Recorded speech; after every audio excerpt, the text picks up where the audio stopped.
Hello, everyone, and welcome back to Adjacent with Jace, the tabletop introduction and discussion for the Black Tower stories, brought to you by The Adventures of Thoria. I got that reversed. And with me today, we have, using magic that's practical and movement that's tactical, he dispatches the fanatical with skills that are magical, changing the words in his tome of spells, critical damage to enemies he fells, inspiring others with magic he yells, so the enemies hears the death knells, incurring debts of tremendous sum while the party tries to find some fun, learning tricks while not on the run. Here's the player of the wizard, Kilmo. Hey! I didn't mess up on the part I thought I would mess up. I messed up on the regular intro. I am your host, Jace. Welcome to Adjacent with Jace, everyone. Hi. Hi, Kilmo. How's it going? It's going good. We gotta talk about last game? We're going to talk about last game, and the game before that, and the game before that, and the game before that, and Times like 8. several months before. And after that, maybe we'll run out of things to talk about. But, welcome. How are you doing, Kilmo? It's been 48 I'm hours. doing fantastic. Just got home, finished eating, and got my water. Good to go. Great. Well, we will be covering some topics for the most recent episode of The Adventures of Thoria, episode 96? I don't 90 something. I don't know. I do that during the show, not the day after. So, in the last one, we finally got out of those treacherous catacombs after murdering our way through, like all good pacifists do. Does it count as murder if you kill the undead? I don't know. Okay, good. We're going to count that as a... Maybe it's housekeeping, putting things where they belong. I'm going to put that thing back where you got it, or so help me. But let's delve right into some stats from last session, because we have not talked about stats since the last Adjacent with Jace, I think. Actually, I think we didn't talk about them last time because we only had like one fight. Since then, we've had many fights. And we're going to delve right into the good numbers, the most important ones. Like, who is currently in the lead for damage? Me. Still me. Yay, me. Unless you count the DM. Then him. But that fluctuates. What's the DM at? He did pump his numbers up this past game. I don't know. Well, he pumps his numbers up with AoE stuff, which he hasn't done a lot of. He actually didn't do a lot of that last several sessions. He did that before. Over under 4,000. Over. Incorrect. It's 3,880. Now, Where are you at? I am currently at 3,240. He leads me by 640, which is down from last time. It was 720. I've chipped away a little bit. Catching up. Consistent damage. Then he'll do the whole bunch of AoE shit and pump his numbers up. Yeah. Cheater. But I have the 3,240. I lead the second person in that group, Volred, who has also eclipsed the 3,000 mark of 3,061. The lead is down to 179, Kilmo. Yeah. He's getting there. He's got those crazy crit numbers. And following in, we have Kelmek has crossed the 1,000-yard mark, or the 1,000-point mark. He's at 1,132. Caleb has also crossed the 1,000 mark at 1,201. So you are still beating Kelmek. I did not know I crossed the 1,000 mark. Yeah. Yandere has passed 500. He's at 521. Yandere's not there for damage, though, so we're not worried about that.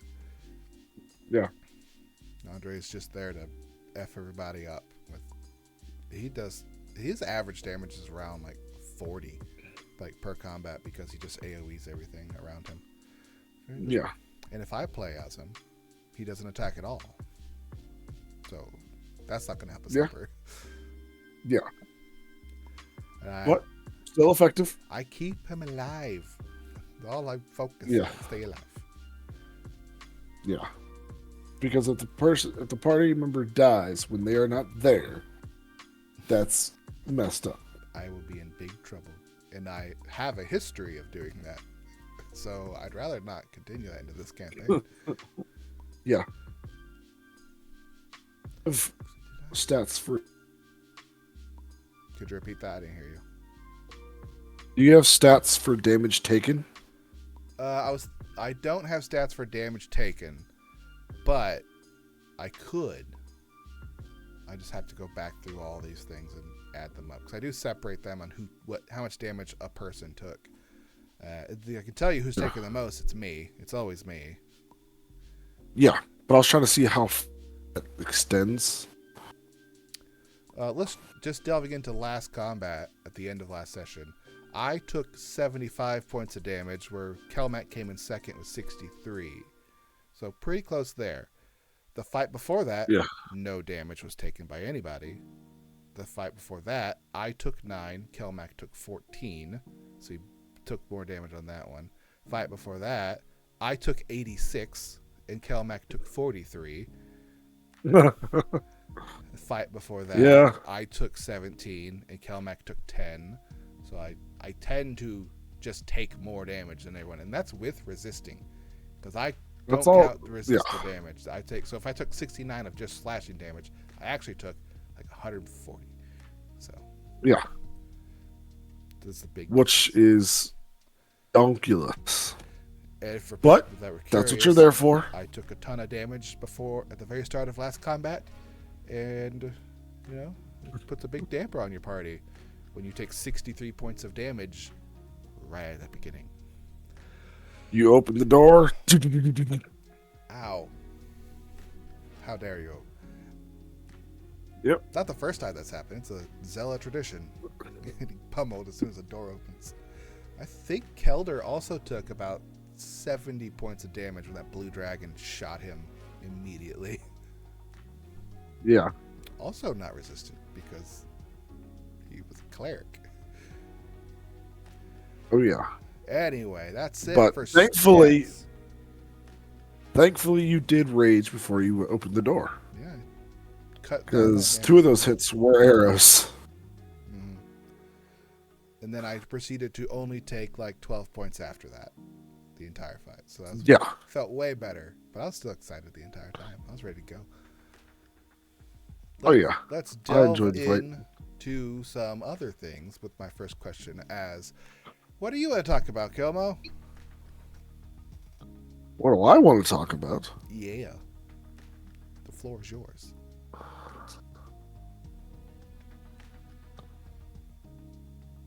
I want to talk about Izal. Okay. Her scamping around. She's not Scamper. But no. The person that she's going on a date with, is it going to be a continual thing? Or is this... All right. Will it fade off?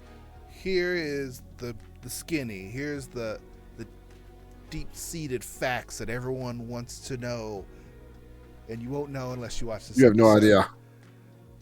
Izal has dated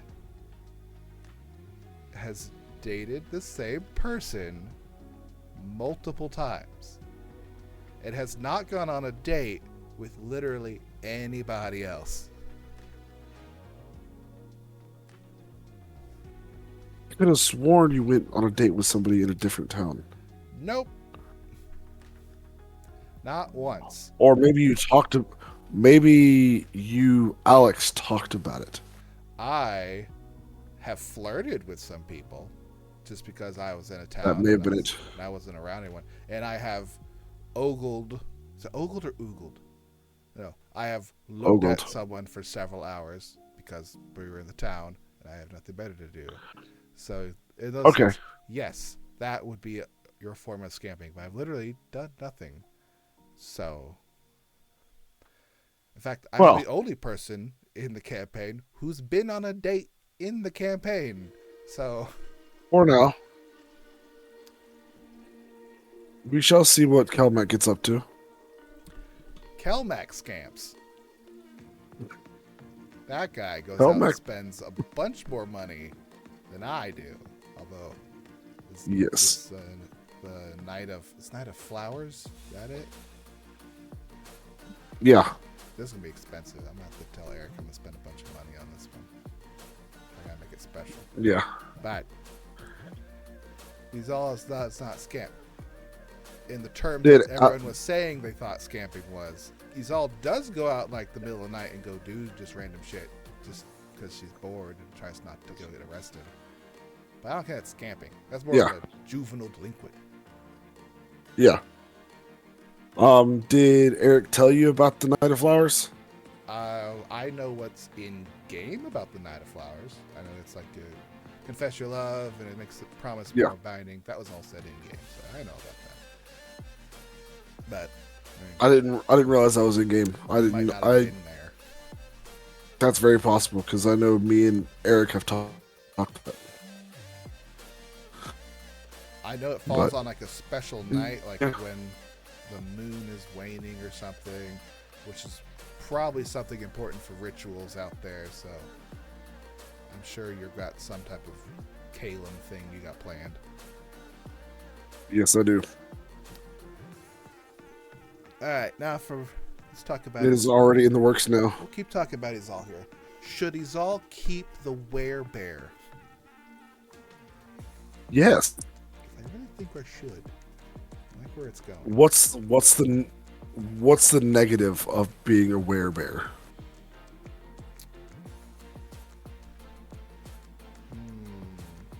Yeah, I don't really use a lot of silver, so that's not something I have to worry about. I see it's an absolute win. It's just beneficial. Yeah. The only negative is you might get hunted, but that's just going to be a positive in Izal's eyes because. And the werebear is a lawful good creature. It's the good version of the were creatures. And if someone wants to go fight me about it, excellent. I'm going to have a great time. Exactly. I see no negative. Like, you're vulnerable to this. Yes, but I'm also resistant to it. So.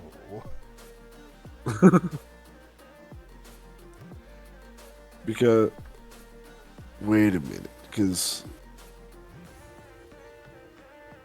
Barbarian Rage makes you resistant to bludgeoning session and stabbing.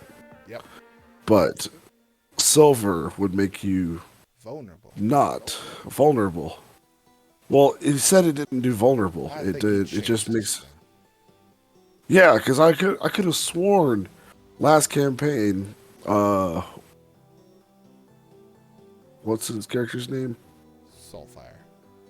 Soulfire got wrecked by a silver weapon and got nearly one shot. Yeah. So, would resistance and that counter out, or? I just know that werewolves or were creatures are immune to non-magical damage. So. Yeah. And I would guess silvered weapons bypass that immunity. I'm guessing. Which means I would only benefit from it because now I'm completely immune or at best resistant. Yeah. So I don't see a problem with this one. And if I get a little HP strength boost, even better. Yeah. That sounds great. That would be awesome. Glad we worked this out. Bonus action rage. Bonus action transform. Yeah. Oh, well, probably should talk to Eric about this. Yeah. Considering he's not in chat. I wonder at any point can you just down a bunch of Wolf's Bane and get removed and get the curse removed from you? Well, I could also remove the curse. Yeah, we'll just try it out for a couple of... see how it goes. Maybe ask some people, like, what are the long-term ramifications of this? Go dip in that one pool by your dad's place, I think. Yeah. We can do that. Seems like an absolute win. Maybe I'll get maximize radiant damage. That seems to be a thing you can get. I would love that. I need I radiant know. damage. See, if I got maximized radiant damage or something of the like any type of damage, Kaylin will be searching for those spells hardcore. Well, wizards, from what I know, unless it's a high level spell, they don't get any radiant damage spells. No, I was referring to like some other sort, like fire, lightning, and things like that. If I were to get one of those, I would be searching for every single one of those spells. If I if I get maximum fire, you bet your ass I'm getting fireball. I wasn't going to, but now I am. Because I was gonna go this entire campaign without fireball. Not anymore. Because of math, I am forced to do this. Makes sense. Yep. Instead, I got a luck point. That you could use once. At one time. I got resistance to necrotic damage, which is great. I could use because yes, you could, especially with what you just recently went up against. Just get some resistant to some damages. Ooh, also, Caleb just got a new staff. The defense staff? Yes. He can now cast shield 4 times a day for free. And it boosts your AC plus 2? Plus 1. Oh. And it gives me, well, it might be 2, but I think it's 1. And I get to cast Mage Armor for free. So, it has 10 charges. I'd cast Mage Armor once. Yeah, there. And then 2 charges for each one after that. So I can never go down to the last one. Neat. And it regains charges 1d6 plus 4. Yes, usually the recharge is mathematically your max on the staff. Gotcha. Didn't know that. Usually. But yeah. Things where it's not that, where it's detrimental. Oh, so I can now cast shield. So now my base AC, if I use my shield, is 20. And now I have 77 hit points. Well, at least you went from a good number to a good number, 69 to 77. Yeah. I haven't leveled up my character yet. Oh, by the way, everyone, we leveled up at the end of last session. So we all have amazing things we can do now. I don't know what I can do. Oh, I know what I can do. What did you get? Level 11. You can hit 10. You can hit things really hard. I can always do that. Actually, I hit things consistently. I don't hit things hard. You do pretty decently hard. Not consistent. So we hit level 11. You're 10-1. Or did you go yes. 9-2? I'm 9-2. So I went Bard 2. Jack of all trades. But yes, I got Jack of all trades, and I got more, a couple more spells. Yeah. I got Fairy Fire. And I also get Song of Rest. Oh, neat. Which is pretty good. Yeah, we need our Yeah. You figure out what my HP is going to be, because I don't really remember the crap I get. I know I get 1 for the dwarf, 2 for tough, 4. I don't know. Math is hard. Don't do math. Do drugs. They're way easier. Do drugs. They're way easier. It's easier. That's one way to do it. Oh, my max HP got reduced during that debacle. I think it's 24. Yeah, but it goes away at the after a long rest. Oh, maybe. I don't know that. I'm assuming, because that's the way most of them. Level up my character here, I guess. Live on Twitch. Well, yours is pretty easy to level up. I don't pick anything. I just kind of do stuff. And you're going full barbarian. go Warlock this time. They've gone 2 levels of fighter. Nah. Action You surge. can't even go Warlock. You did that on purpose. That's not right. What'd you mess up? HP says it's only 129. It was 122 before. That's not correct. I'll fix it later. Instead, I'll just do a calculator here. So I had 122 plus 7 for my dice, because it's a D12 average. So plus 7. Plus 1 for the dwarf. And plus 2 for tough. And my con modifier is 4. My HP is 136.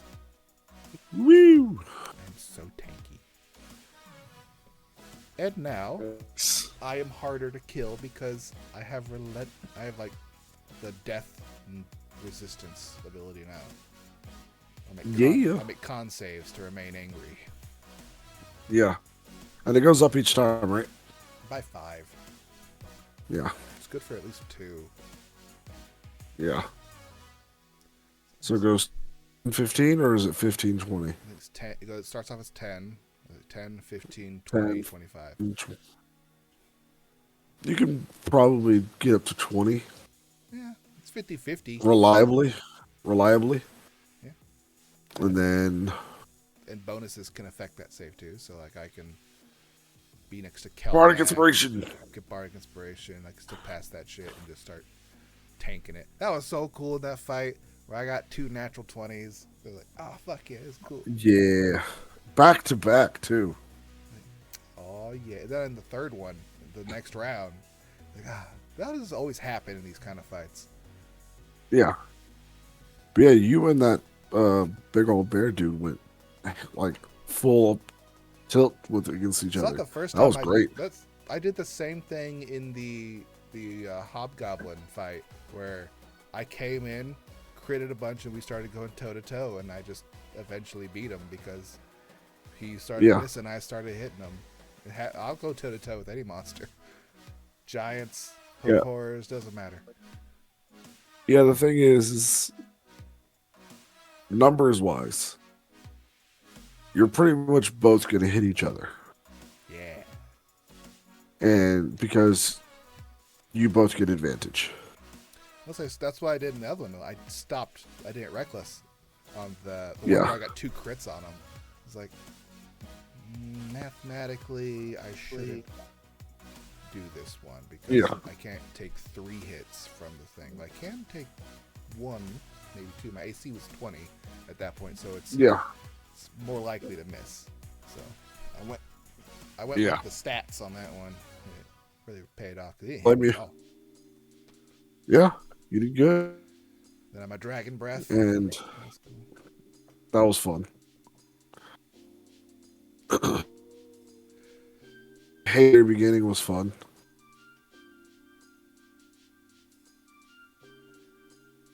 So we had,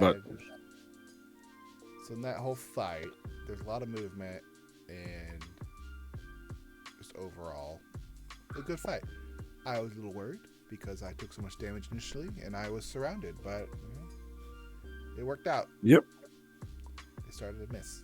Instead of being surrounded, it was surrounded. That was my fault.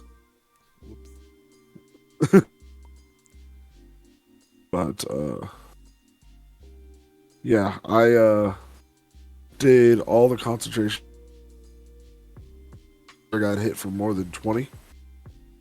So I've passed, I think, my 4 concentrations total. Because I only had to make a 10. Super easy. Well, I don't have Warcaster, so that's a thing. Yeah. So when you were going by Kelmac, when you were going by Kelmac, I was like, what is he going to do? And then I was looking at you had Maylor out. I was like polymorph. It's not going to be polymorph because he wouldn't have had Maylor come out specifically if it was polymorph. Like, so he's going to, and I saw like you were looking at stuff at the top of the map. I'm like, I think he's going to move Kelmac to the other side of the map. And then you did. Like, aha! It's like, do not drop concentration on this haste spell right now. That would fuck me up. Yeah, I had gone up there, I would have immediately gotten wrecked. Let Maylor do it. And I was going to, that was my initial to go up there and do that. But I knew that I would concentration and you would die. Yeah. And then my second option, my first initial thought was move there so he could do Spirit Guardians. But he was doing his own thing, so I was like, I'm going to move Kelmac instead. Because Kelmac, he can take one of them out in one turn. Supposedly. The math says he should be able to. But he missed. The rolls say, nah, fam. Not today. But it happens. He went down. He came back up. Perfectly fine. Probably some PTSD. And I would clarify something because Ari got a little upset, I guess, at the very end when I had sprinted across to go take care of the bard. My plan was, and hear me out, sprint over there, use my final attack to take out the bard, then use the remaining movement I had to go to the one at the top, and then use bonus action to use the fire on that one. It's got a range of 15 feet, so I would be able to ranged bonus action fire and hit the other guy. So I would be Gotcha. So that was the plan, and as you saw where I was able to move, I would have been in range to hit the thing. I missed on the other one. So Yeah. that's what my plan was. Because if I went to the top, the bard would have stayed alive the entire time. Because I don't, unless the plan was for Yandere to go take it out. But I think it felt better to move it the other way. And I was all hopped up on Mountain Dew. I was going to sprint across that map. Yeah. You have the move it. Why not use it? Whee. And the extra attack was always fun. That mostly goes into the whole last combat. We also fought a Lich the session before, which we should not have fought. After talking with Eric, should not have done that. But we survived. Barely. We did anyway. It was daunting, to say the least. As he's describing it, it's like, it sounds a lot like a Lich. I really hope it's not a Lich, because that's bad. Like, I don't want to fight a Lich. We are not in the category of Lich fighting right now. But thankfully, the rolls were with us on that one. Good rolls, strategic placement. Yeah. It's all good. Because I may be remembering incorrectly, but I think we had numbers wise, I think people were lower on the last combat than the Lich combat.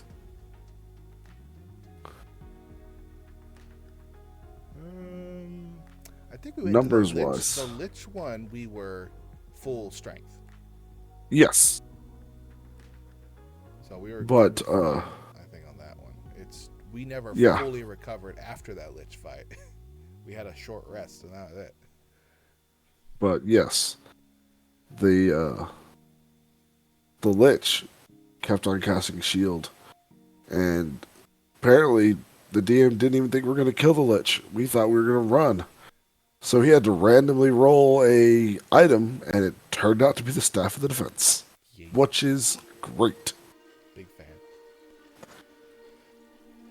I would like to address a small elephant in the room, a little tiny elephant, a little pygmy elephant. Eric keeps having this conversation with himself and out loud. He's like, I can't stand how strong this assassin is. He can do so much damage. And all these things. Well, this is for Eric when he's not watching this episode. You have to use surprise in the proper context of how you're supposed to use it. he almost had it correct. When he had the initial surprise, he said, all right, let's roll for initiative to see where things line out, and then we'll do the stuff. Whenever there's combat, you always roll initiative. And then you determine who has the surprise condition. Everyone Goes who away has when it hits surprise the turn. condition cannot act on that first go through combat. So, even it's hard to do because you say, oh, the rogue moves ahead and sneaks and then does a stealthy shot. When he does that, you have to do initiative. Otherwise, you run the risk of the assassin going twice and getting assassinate twice and doing that. You have to roll initiative. Everyone involved has to be in the initiative, and you go by who has the surprise condition. Because firing a bow, as Eric has complained about stealth rules plenty of times, like firing a weapon or making an attack roll reveals your position to everyone who can see it. So you only get it, you're only ever unseen the first attack roll you make. It's not all your attack rolls, it's the first one. So they can see you unless there's something stopping them from seeing you, like darkness being too far away. And in which case, if darkness means you're too far away, Volred only has a dark vision of 60 feet as well. So he would also be limited by that. So in the fight against those 3 ones where the bard escaped, it should have been, I launched the attack. Cool. We're going to roll initiative. All of these enemies have the surprise condition. They do not act. You went first in initiative. You go first.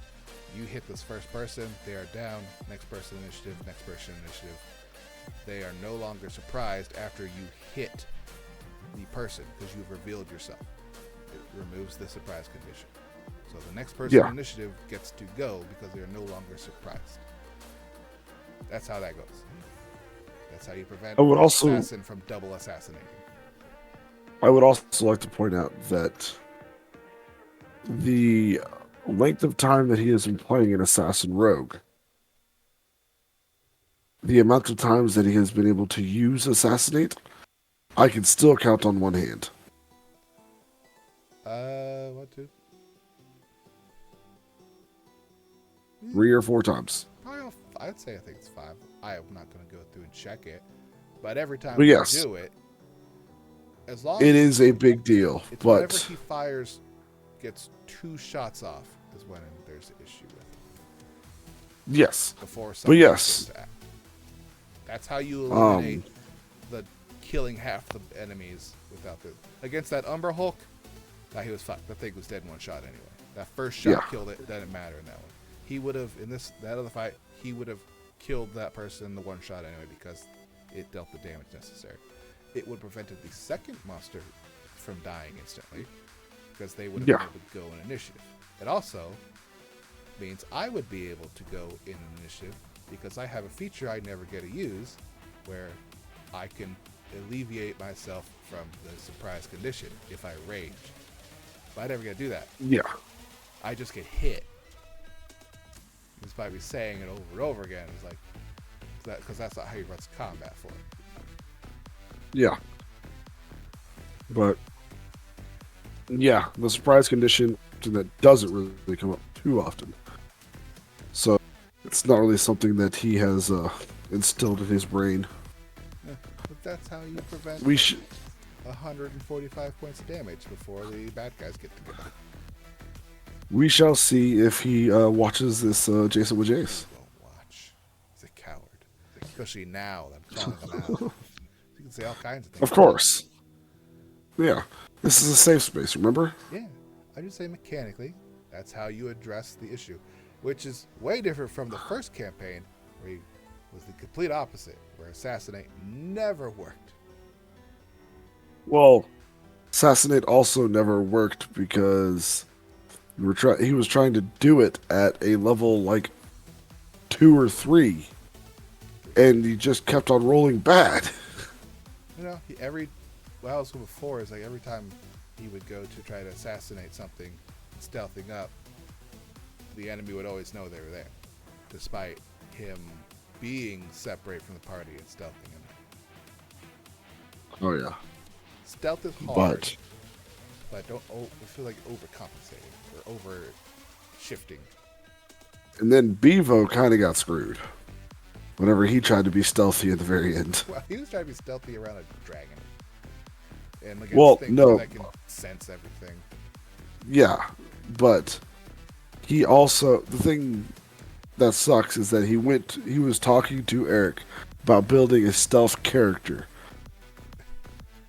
Eric Parsha said you probably shouldn't do that. You probably shouldn't do that considering where these people are at in this current campaign. None of that's gonna work.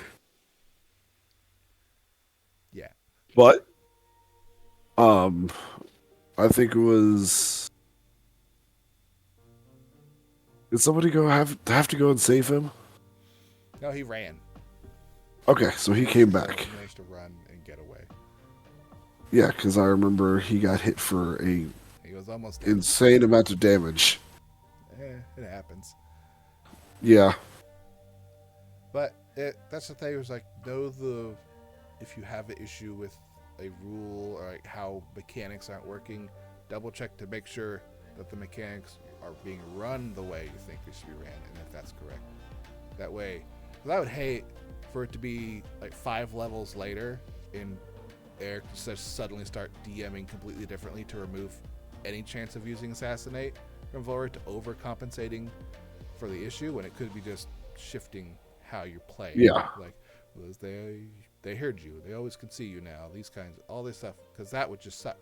You don't get to play the character you want to play. Yeah. And that goes into Maelor.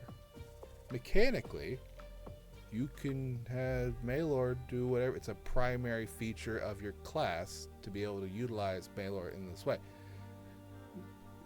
Counter argument saying that you never really talked to him is like, well, yeah, you'd have a conversation with Maelor. But Yes. that would just be a conversation between Caleb and the DM with no one else. That's not a party conversation. And you'd hear saying you want to do that all the time to say you don't really have. It's like, I have always believed that Caleb's always talking to Maelor because I go into his room and I see him with Maelor. Like, I assume they're talking about shit. Like, you don't ask him, I don't ask him how his day's going. Like, you know how his day is going. He's with him the entire time. Yeah, and that's the thing. That's the thing is that's why I've also stated that he is always out. Because he is trapped in a book for 700 years. And he's been out this entire time for what, 3 months? Yeah. That's nothing. Just a ghost. It's a creepy, creepy ghost.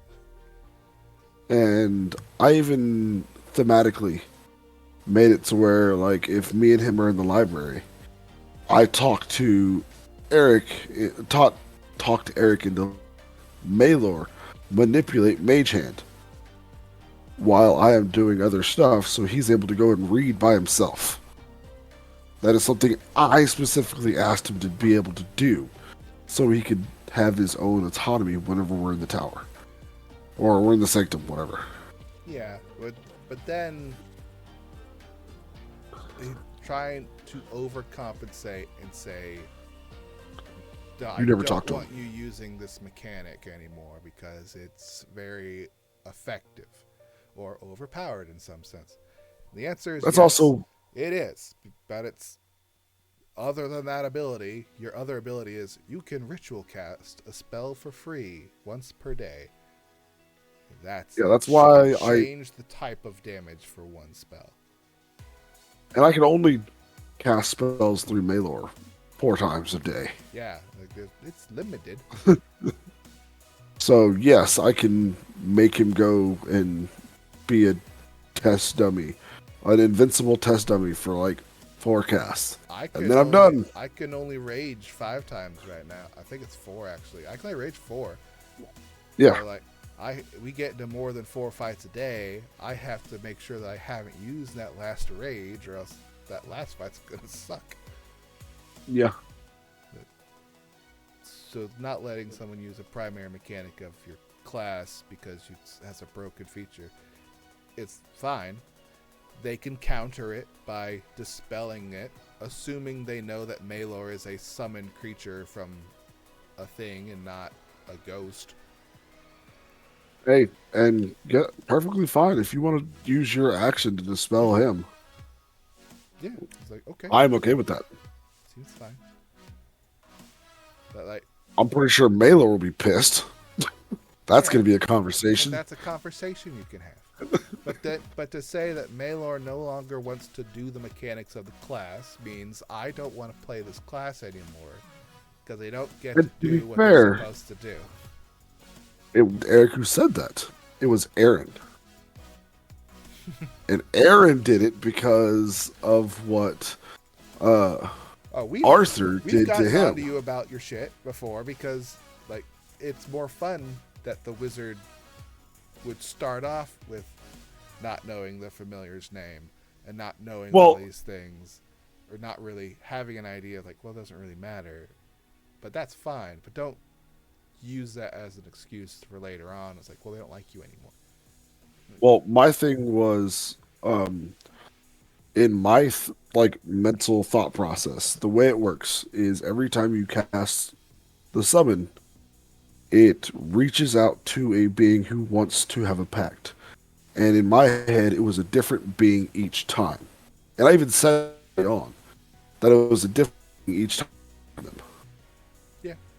So be the same familiar every single time because it wasn't built in my like character that it was the same character, same being.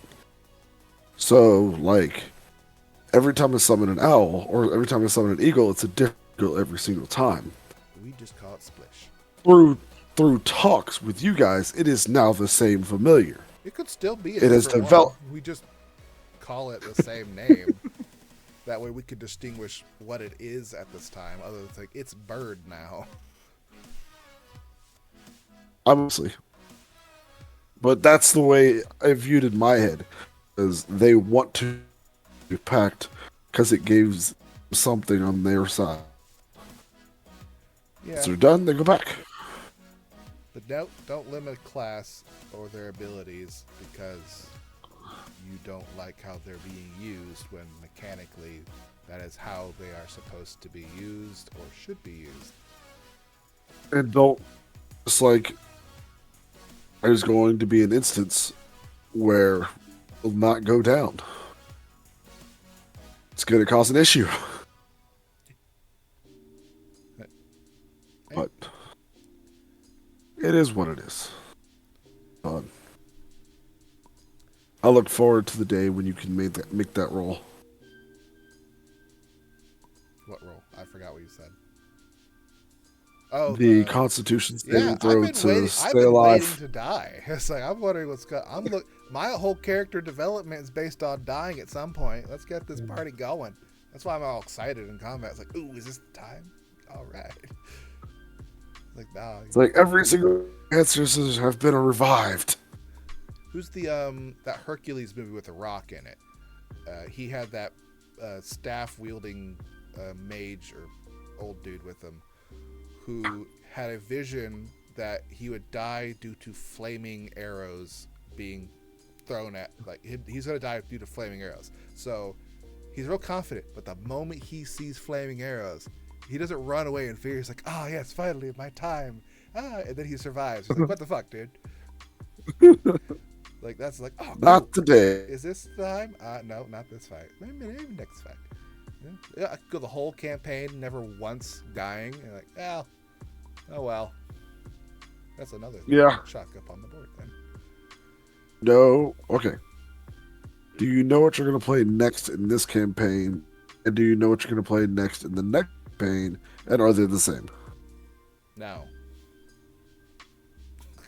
All three? I mean, yes, I know what my backup character is in this campaign, and I have a backup character for the next campaign, and they are the same character or not the same character depending on how this campaign goes. It depends on the setting. That's... The plan is to not play another Zella. Ooh. Nice. But who knows? We go play somewhere where that's relevant. Like, if I kind of want to play another Zelda, though. We'll start out in the area that's not relevant. Move area that is character. I have no idea what you said. You're all a robot, which is my computer saying. So if we start off that is not relevant, and then switch over to somewhere that is relevant to your story, you're gonna kill off your character and move. Now, because I probably won't play a character who's interested in it at all, interested in the Zealous at all. And then I Yeah, just think it'd be weird to experience it from a point of view where like I don't care really. Or it's also interesting to like play a character who has interest in the lineage, which would be weird because it's a very niche group of dwarves. Like they're very weird. The family's weird. They're the black sheep of like all the dwarven families up there. yeah. But hey, it'd be fun. I don't know. I think it would be fun to play a different kind of full spellcaster in Eric's game because he thinks you're irritating. I'm way more irritating when I play a full spellcaster. Like I'll do all kinds of shit, and it'll be fun and frustrating. Right now, I'm beating I'm also the playing a book of scribes. Come on now, yeah. I would Order of the Scribes. all kinds of weird things that you can do. And by the time we play that, who knows like what the mechanics are for the game. So, You can play a divination wizard, nah, it's too easy. chronomaster, Those are clergy, the whatever. good ones. Chronergy, the Graviturgy wizards. Those are fun. I love Abjuration. Abjuration is very fun. It's fun to be a somewhat tanky wizard. Yeah, I uh, I love Abjuration. Uh, I, wanted to go ahead. I haven't. My Abjuration wizard I'm playing in Tater's game is something I would like to play in one of Eric's games just so I can piss him off. Yeah. It's real fun to play him too. So, Caleb, I'm gonna as an evocation wizard. I heard Evocation Wizard. I didn't hear the first part. Yes. I'm back as an evocation wizard. Yeah. But I'm gonna create the evocation wizard. Maybe not evocation, but he's going to be a blaster. Evocation's got the cool ability where you can not hit your party members, and that's about it. Yeah. We won't be, but I'm going to be a blaster. Just kill all the enemies all the time. So what I'm going to do, and is a threat. I'm just gonna play as Goku. See, it's like I know there's plenty of ways for it, and I could do it, and I would play it to a certain point, and Eric wouldn't realize what I'm playing until it's too late. Well, I'm subtle. Tater, not very subtle. He's playing Krillin and Sean's in our Dungeons of Drakenheim game, but that's obvious. He's playing Krillin. Oh my god! I would not be obvious. I'd be sneaky. What was it about last campaign that you had, like, hidden the entire game? Play on the name, I think. Was it Hands of the Golden Forge is Hot Girlfriend.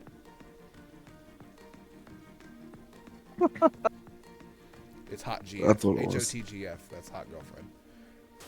That's amazing. That was the joke on the thing, which they didn't realize till level like 9 in this game. I didn't know it either. Yeah, well, it's a little... That's when you know a joke. I do jokes for myself. They're just for me. Yeah. Yeah. One thing I don't want to repeat is this campaign where I punched a natural one. You punched a what? I hear. Punched the guard, and I rolled a natural one. Because I was doing intimidation with advantage, but I rolled a 1. So Well, last campaign where you punched a guard, it wasn't a guard, but you did almost kill him. that's fair. Well, I was all.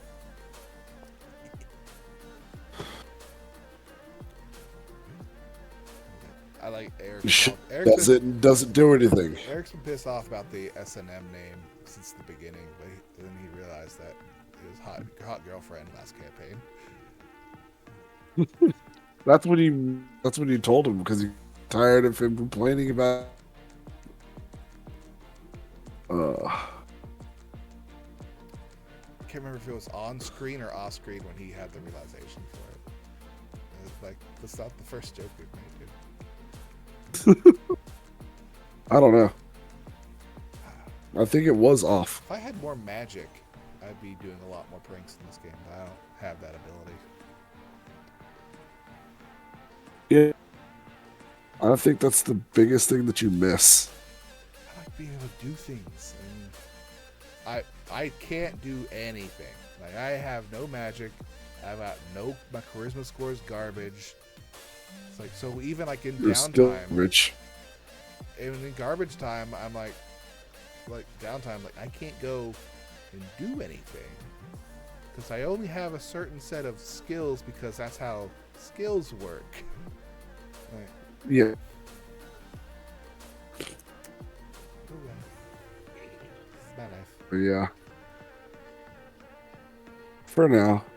Well, Caleb, it's getting near that end of this lovely adjacent with Jace. So I would like for you to roll me a D100. D percentile, please. It's important. D percentile. For the children. 78. Jeez, that's a big number. 78 on the wild magic chart. Oh, cool. You cast polymorph on yourself. If you fail a saving throw, you turn into a sheep for the spell's duration. All right. Now you need a saving throw. It is the wisdom, right? No, charisma. Yeah. It's your spell, man, not me.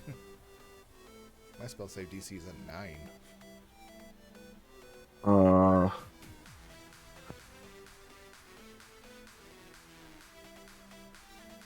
right, let me go to polymorph. Polymorph is wisdom 16. I rolled 13. My wisdom is a +4. 17. Aw, you passed. I will choose to fail. Ah, sheep. Sheep Caleb. I'm not a wolf. I'm a sheep. He's a sheep in Caleb's clothing. 100% wolf. Ooh. Well, this has been a fun episode. We got to talk about all kinds of things, including the stats, gameplay, how we happen to get through these last combats, and how certain combats can be changed due to class mechanics. In next session, we leveled up, so even better. We have all kinds of ways we can have dates. That's what really matters. Well, thank you all for coming. I really have to go. I hope you liked watching my really crappy show, so please like, follow, and subscribe is what I'm supposed to say. But as always, see you next Tuesday. Good night, everyone.